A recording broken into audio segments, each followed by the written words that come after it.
Hello, I'm Hazem Sika. This is Counting the Cost on Al Jazeera, your weekly look at the world of business and economics. This week, it was seen as a slap in the face to President Biden.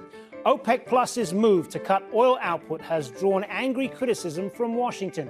Why did they do it, and how will the U.S. respond? Also this week, the world's financial firefighter, but few people like its harsh lending conditions. We look at the role of the International Monetary Fund in these gloomy economic times. Is it losing relevance? And while some African countries aren't ready yet to let go of fossil fuels, others are turning to green energy sources to lower their carbon footprint.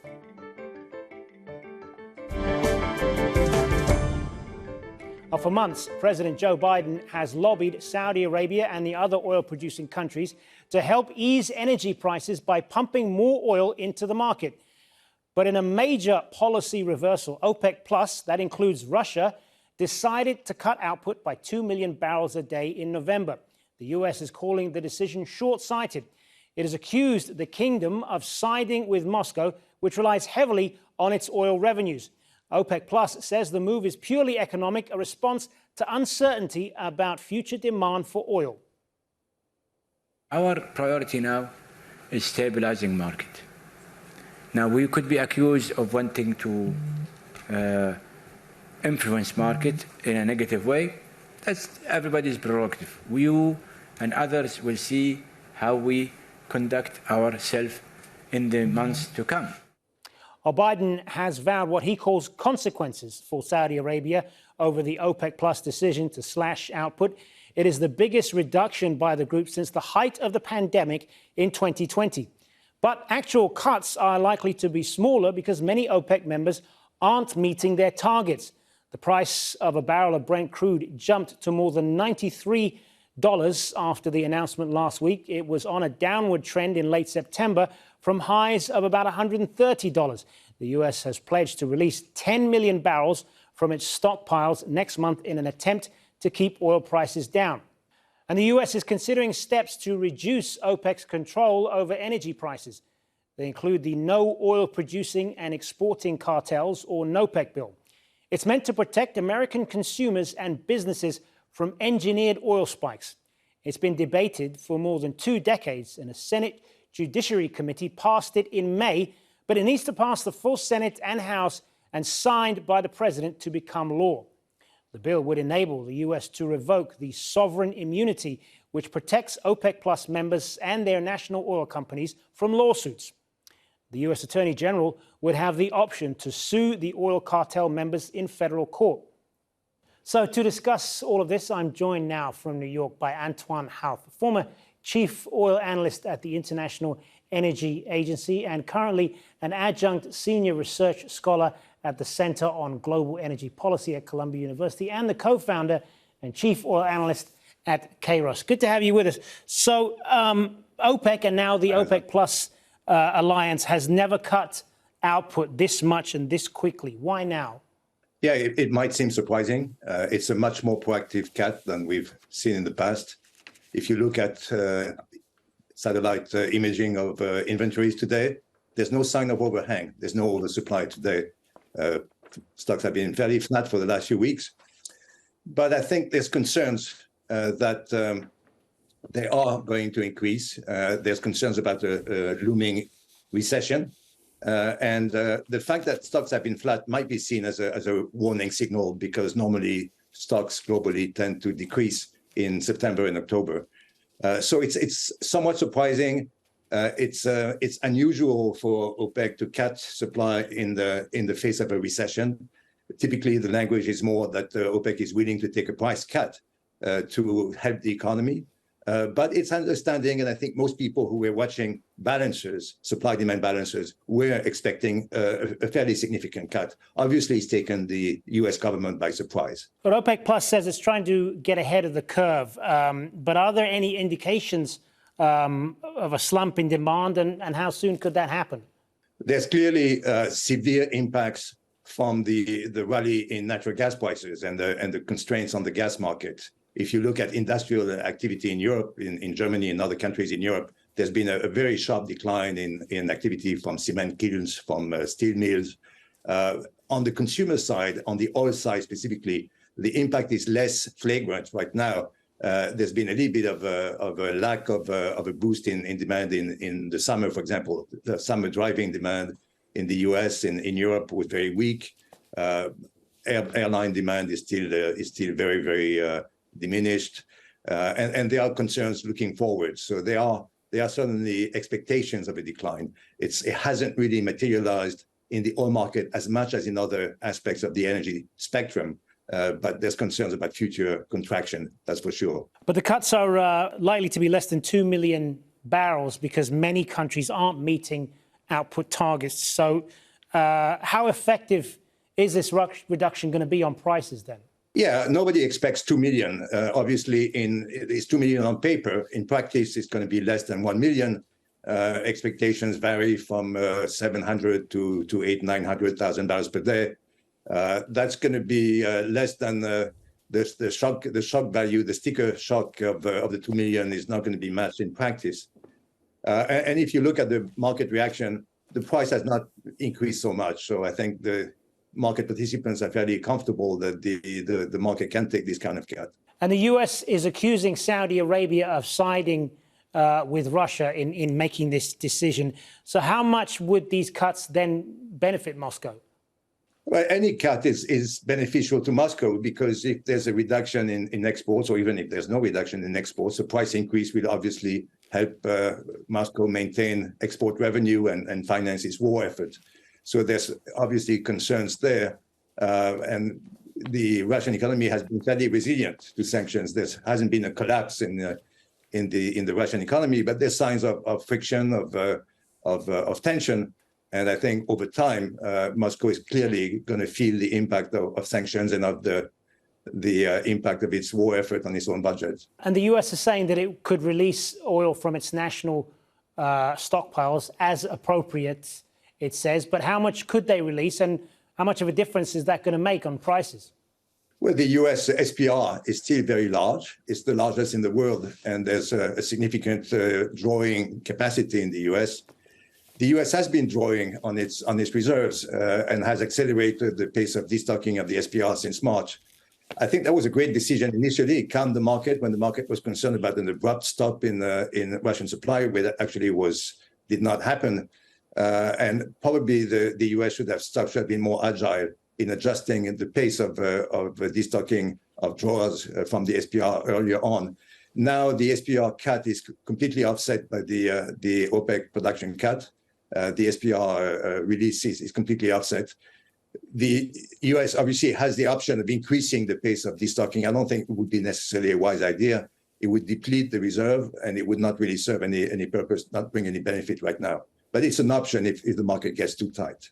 And this NOPEC bill, the so-called NOPEC bill that's being considered in the US right now, could that become a law? And I mean, what difference will it make? I mean, is it going to affect OPEC's dominance on the energy prices?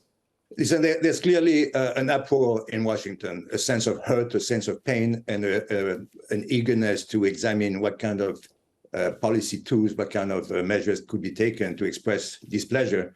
And NOPEC is one of those tools. It's a bit ironic because just 2 years ago, everybody in the US was begging OPEC to cut supply, from the president to producers to local authorities, and was willing to participate in the supply cuts at the height of the COVID pandemic. So I don't think, based on this recent experience, that the legislation has any legs. But it certainly can be a nuisance, can be a distraction, and can be an irritant in the relationship. And there's a strong likelihood that there's going to be sustained interest in reviving this piece of legislation. What other options does the US have, if any, at this point, to get oil prices down? Well, to get oil prices down, if there's a need to really bring them down in a big way, they could suddenly increase the SPR. They could, the industry could pick up the pace of fracking in the shale patch, and there could be an effort to bring supply from areas that have been restricted, like Venezuela, like Iran. And I think it's no coincidence that we hear some interest in trying to lift the the foot from the pedal of Venezuelan sanctions. The Iranian negotiations are continuing, and there's some strong interest from the market sense in bringing them to fruition. All right, Antoine Houff, good to get your analysis. Thank you. Thanks for having me. Bye-bye. Now, the International Monetary Fund is often called the lender of last resort. Countries look to it for financial assistance in times of crisis. It was created more than 7 decades ago to promote economic stability after World War II. But the world has changed a great deal since then, and now the pandemic, as well as the war in Ukraine, are threatening economic conditions around the world. It's leading many people to question the IMF's relevance in 2022. The critics have taken aim at its demand for reforms and austerity in exchange for bailout loans. But many countries at risk of defaulting on their debt are still seeking financial help from the IMF. Pakistan has political turmoil and devastating floods to deal with. They just secured a loan of around $1 billion. Sri Lanka is close to finalizing almost $3 billion, while Egypt is also in talks for a new loan. Our lending programs are expected to increase as the IMF paints a gloomy outlook for the global economy. The institution has cut global growth forecasts for next year to 2.7% and warns the worst is yet to come.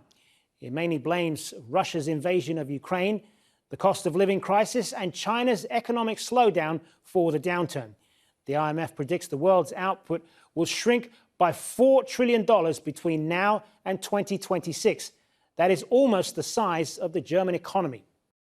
More than 100 nations requested bailouts from the IMF more than 2 years ago at the height of the COVID-19 health crisis. And the institution has around $140 billion in outstanding loans to 44 member countries. Argentina is the biggest debtor with a total outstanding amount of more than $42 billion, followed by Egypt at around $17 billion. The IMF says 60% of low-income countries are now at high risk or already in debt distress, and a growing number of middle-income countries are suffering from high debt service burdens. The UN estimates 54 countries, that's more than half the world's poorest people, need immediate debt relief to avoid extreme poverty. And from Washington, D.C., I'm joined now by Scott Morris, Senior Fellow at the Center for Global Development. Good to have you with us, Scott. So first off, Sri Lanka and Pakistan are among the countries facing debt distress. What has led us to this point with them? Well, I think you have a very difficult combination of factors for both countries. Some of them homegrown in terms of their own policy decisions. Frankly, in Sri Lanka's case, really, really deep problems in governance. To some degree with Pakistan as well. But frankly, also global forces that are in play right now that are exacerbating these situations, rising interest rates, the ongoing effects of the pandemic. So it really is this confluence of forces that are hitting both countries very hard. And are the IMF loans helping countries like this, or do they make things worse? Well, to some degree, I think the IMF gets a bad reputation in part because it does show up at times when countries are facing their worst situations in terms of crisis. But on the other hand, I think there is a long history of the IMF not always getting things right in terms of the judgments they make. And I think that, this can happen in a couple of different ways. One, I think there have been periods where the IMF has imposed conditions on their loans that are more harm than help. Too much austerity in some situations, too much reach into the decision-making of the government across a wide range of issues. There are also times, frankly, when the IMF is too easy. And here I think that applies more to the position of other creditors to these countries, where the IMF allows these creditors, too much position in the bargaining, because oftentimes what these countries need, certainly if we look at Sri Lanka right now, their creditors are going to have to take haircuts. They're going to have to write down some of this debt. And the IMF plays an important role in helping navigate that situation, making sure that everyone is bearing a fair share of the cost of working out of these crises. So do you see the IMF adapting its approach at all to the current circumstances? So if we look back to 2020 and the pandemic as a trigger for a lot of economic problems in the world, the IMF really did step up. They opened their lending windows. They did it quickly with low conditionality. So we saw a lot of money flowing out of the institution. But frankly, since that time, we haven't seen that kind of stance from the fund. Countries have not been borrowing. So it remains to be seen. I think these two countries that you named are probably on the front edge of what will be a growing number of countries in crisis. And it really will be important to see how the IMF responds. Will they provide quicker access to their money? Will they set aside traditional conditionality to ensure that countries have the financing that they need to weather this crisis? Now, there are a number of countries in the world that are facing some level of debt distress. Do you think the IMF is doing enough to help the global South? I think, to their credit, they're showing signs of preparing. So they're creating new lending windows, some focused on food security distress right now, which is certainly laudable.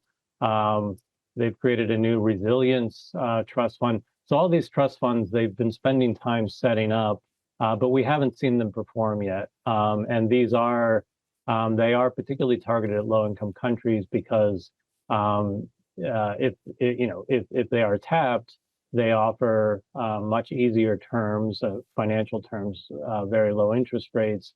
But we haven't seen yet large volumes of funds flowing out of these facilities. And I think the real test will be one of scale. As you say, we are likely to see a significantly larger number of countries, many of them among the poorest countries in the world. And for a large number of these countries, this truly is a shock that is not of their own making. Whether it's the food security issues associated with the war in Ukraine, ongoing issues of the pandemic, none of these things were problems created by these countries or their governments. So, the issue around conditionality is a key one here. This is not necessarily the moment to try to leverage policy reforms in these governments when they're trying to deal with crises that were not of their own making. And of course, each country has its own monetary policies dealing with its own set of challenges. But do you think the IMF is doing enough to promote the stability of the international monetary system as a whole? Yeah, well, this is a key question right now. And I think this has more to do with the IMF's relationship with its rich country members. So obviously, there's a lot of attention on the Federal Reserve here in the US and their actions, which are guided by domestic requirements and domestic law. But clearly, there are ramifications and significant negative ramifications for other countries in the world in terms of the interest rate effects. So what we would like to see and what we want to see is coordination between the US, between European governments and the IMF on ways in which they can deal with this collateral damage for other countries. And we've seen that in past crises. The Federal Reserve has opened swap lines with other central banks in the world. I think that is in coordination with the IMF and IMF lending. China today, we've seen them at least put on the offer of these kinds of swap lines from their central bank. It's not clear yet if the terms of that offer are flexible enough for countries to make use of them. Sri Lanka is one case where there was a swap line open with China, but the prudential standards of that arrangement were too too rigid in a way that Sri Lanka could not make use of it before the default. Scott Morris, good to get your perspective. Thank you. My pleasure. Now, the race to green energy is going too fast for some oil-rich developing nations. Nigeria is Africa's biggest exporter of oil, and it isn't ready to let go of its huge reserves that have fueled its consumption and economic growth for more than half a century. And Jazeera's Ahmed Idris reports from Port Harcourt. This offshore rig pumps oil and gas off the coast of Nigeria. For more than 60 years, petroleum has been the pillar of its economy. And for many here, life without oil is simply unimaginable. We know for sure that even by 2050, fossil fuel will still account for about 58% of energy production in the world. That means that fossil fuel is not going to go away, but it's going to be converted to much more cleaner fuel. And that is really our focus. Petroleum contributes more than half of Nigeria's budget and more than 90% of its foreign exchange earnings. Experts say ditching it could devastate the economy. The World Bank says Nigeria's dependence on oil is greater than that of many other major producers. More than half of Africa's 1.3 billion people have no access to power. Here in Nigeria, the figure is more than 45%. Officials here say they want to increase access to electricity, especially by exploiting the country's oil and gas resources to encourage growth. Industry experts say Africa's oil will still find a ready market on the continent, even if the rest of the world shuts its doors. Africa needs energy. We are not selling energy outside because we don't need it. We are selling energy outside because we have misplaced priorities. Nigeria wants to be seen as playing its part in reducing global warming. 2 years ago, the government declared 2020 to 2030 as a decade of gas, a 10-year period to shift focus from oil and more to natural gas as a cleaner transition fuel. But that doesn't mean the country will abandon its 37 billion barrels of crude oil reserves altogether. Well, Kenya is making major changes to its energy supply system. The country is now harvesting geothermal steam. Consultants on the project say it will cut greenhouse gas emissions, but also lift millions of people out of poverty. Catherine Soy reports from the Olkaria power plant in Naivasha. Blasts of immense heat dot dozens of vents in the Great Rift Valley. The steam is so hot you can boil an egg in it. To appreciate the power of this heat, there is nowhere better to look than northwest of Kenya's capital, Nairobi. This energy is coming from the earth, and it's essentially limitless. Anna Mwangi is exploring for new geothermal drill sites for the country's electricity generating company.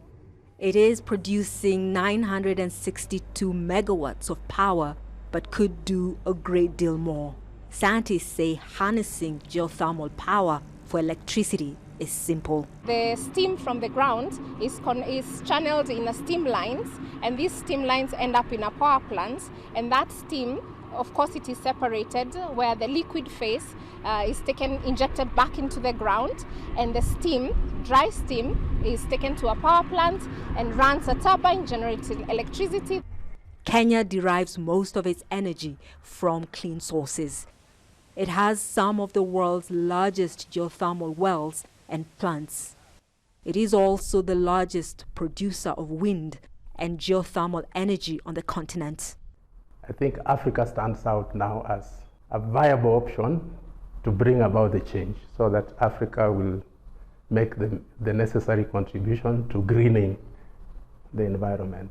And that's why you find major economies having an interest in Kenya specifically and in Africa, basically to reverse the effects of what is happening elsewhere.